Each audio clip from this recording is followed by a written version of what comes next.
Survivor, Chapter 25. This one time, the agent asked me where I saw myself in 5 years. Dead, I told him. I see myself dead and rotting. Or ashes. I can see myself burned to ashes. I had a loaded gun in my pocket, I remember. Just the two of us were standing in the back of a crowded, dark auditorium. I remember it was the night of my first big public appearance. I see myself dead and in hell, I said. I remember I was planning to kill myself that night. I told the agent I figured I'd spend my first 1,000 years of hell in some entry-level position.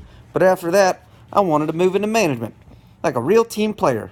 Hell is going to see enormous growth in the market share over the next millennium. I wanted to ride the crest. The agent said that sounded pretty realistic. We were smoking cigarettes, I remember. Down on stage, some local preacher was doing his opening act. Part of his warm-up was to get the audience hyperventilated. Loud singing does the job.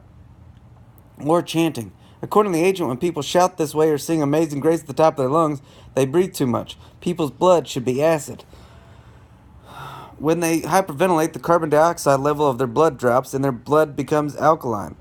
Respiratory alkalosis, he says. People get lightheaded. People fall down with their ears ringing. Their fingers and toes go numb. They get chest pains. They sweat. This is supposed to be rapture. People thrash on the floor with their hands cramped into stiff claws. This is what passes for ecstasy. People in the religion business call it lobstering. The agent says they call it speaking in tongues. Repetitive motions add to the effect, and the opening act on stage runs through the usual drills. The audience claps in unison. Long rows of people hold hands and sway together in their delirium. People do that rainbow hands.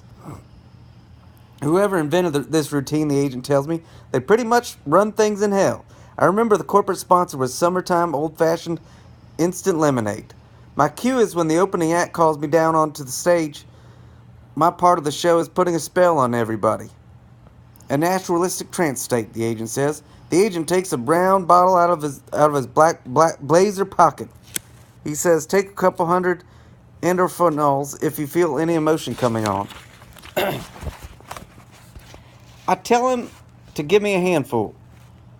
To get ready for tonight, staffers went and visited local people to give them free tickets to the show. The agent is telling me this for the 100th time. The staffers asked to use the bathroom during their visit and jot down notes about anything they find in the medicine cabinet. According to the agent, the Reverend Jim Jones did this, and it worked miracles for his people's temple.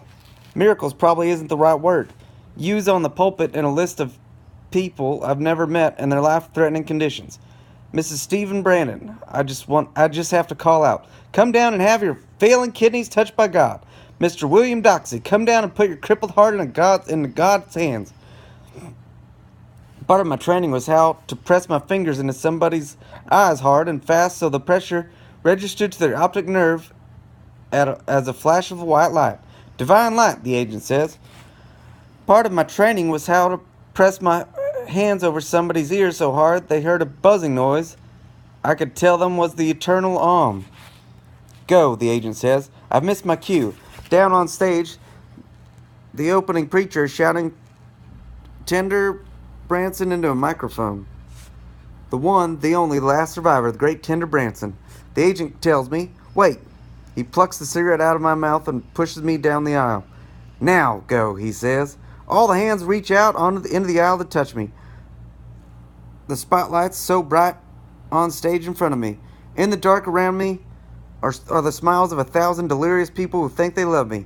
All I have to do is walk in the spotlight. This is dying without the control issues. The gun is heavy and banging on my hip in my pants pocket.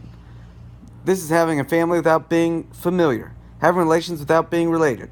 On stage, the spotlights are warm. This is being loved without the risk of loving anyone in return. I remember this is the perfect moment to die. It wasn't heaven, but it was as close as I was ever going to get. I raised my arms and people cheered. I lowered my arms and people were silent. The script was there on the podium for me to read. The typewritten list told me who out in the dark was suffering from what. Everybody's blood was alkaline. Everybody's heart was there for the taking. This is how it felt to shoplift. This is how it felt to hear confessions over my crisis hotline. This is how I imagined sex. With fertility on my mind, I started to read the script. We are all the divine products of creation. We are, each of us, the fragments that make up something whole and beautiful. Each time I paused, people would hold their breath. The gift of life, I read from the script is precious. I put my hand on the gun, loaded with bullets, in my pocket. The precious gift of life must be preserved no matter how painful and pointless it seemed. Peace, I told them, is a gift so perfect that only God should grant it. I told people only God's most selfish children would steal God's greatest gift. His only gift greater than life, the gift of death. This lesson is to the murderer, I said. This is to the suicide. This is to the abortionist. This is to the suffering and sick. Only God has the right to surprise his children with death. I had no idea what I was saying until it was too late. And maybe it was a coincidence, or maybe the agent knew what I had in mind when I'd asked him to get me some bullets and a gun.